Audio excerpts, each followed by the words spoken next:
स्वागत है आपका मारीना संदेश में। आप सभी जान रहे हैं कि सामने निकाय चुनाव की तैयारी तमाम नेता लोग बड़े जोरों शोर से कर रहे हैं। कुछ चेहरा बड़ा चर्चित चेहरा है जो कि पूर्व में भी नगर पालिका पे रह चुके हैं, राज कर चुके हैं, कभी स्वयं तो कभी उनकी पत्नी ने, जिसमें एक नाम अरशद जमाल साहब का भी शामिल है। और चर्चा का विषय यह भी बन गया था कि इनको समाजवादी पार्टी ने सिंबल दे दिया था और सिंबल के साथ साइकिल चुनाव चिन्ह से चुनाव लड़ने की तैयारी अरशद जमाल साहब की पूरे तरीके से हो चुकी थी। और जिसके बाद एक अचानक एक खबर और आई कि मऊ के टिकट को होल्ड कर दिया गया।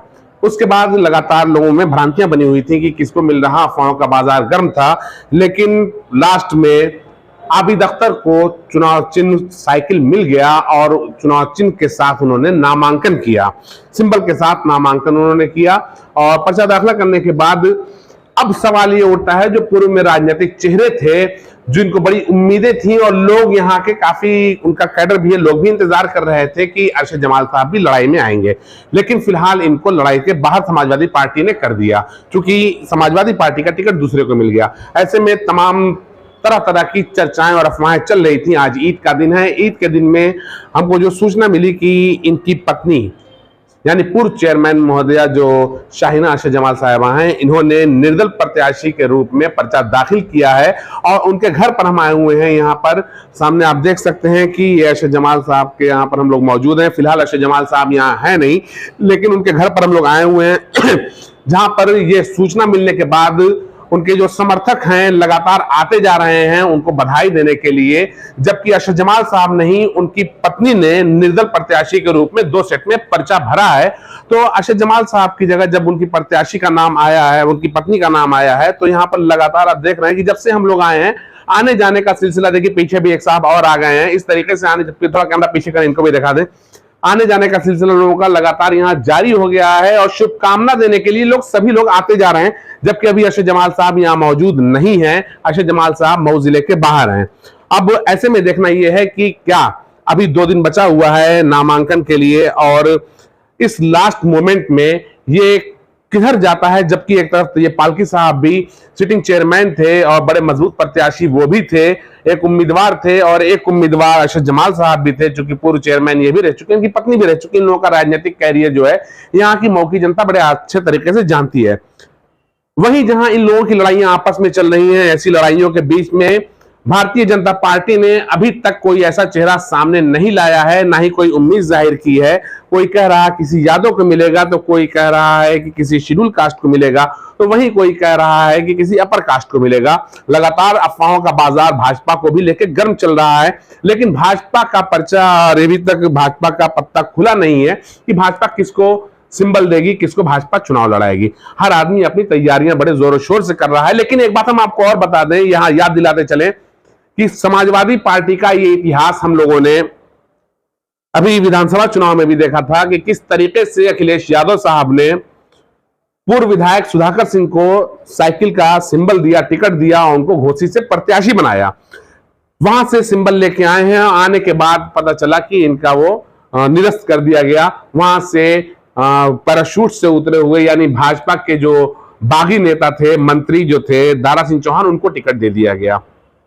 फिर उसके बाद जब उन पर दबाव बना अरशद जमाल का, और जब अखिलेश यादव जी के ऊपर दोबारा दबाव बना, उनको समझ में आया कि वो गलती कर रहे हैं, काफी उनका राजनीतिक कैरियर खराब हो सकता है, तो उन्होंने एक बार मधुबन से, उसी समय मधुबन से उनका टिकट फाइनल कर दिया कि मधुबन से इनको चुनाव लड़ाया जाएगा। एक बार फिर सिंबल उनको दिया गया, लेकिन फिर उनको बेइज्जत किया गया और बेइज्जत करने के बाद सुधाकर सिंह को कहीं का भी नहीं छोड़ा गया और अपने स्तर से उन्होंने पूरी कोशिश किया कि सुधाकर सिंह का राजनीतिक कैरियर खत्म कर दिया जाए। क्यों ऐसा किया गया, यह भी एक बड़ा सवाल है, निशान यहां पर भी लगता है इस कृत पर कि क्यों इस तरीके से टिकट का जो खेल है एक बार में फाइनल फैसला समाजवादी पार्टी नहीं कर पाती है। क्या समाजवादी पार्टी को अपने फैसले पर पूरा यकीन नहीं होता है, या क्यों करती है ऐसा? ये सब सारी बातें मार्केट में जब चलती हैं तो तरह तरह से लोग समझते हैं इसको।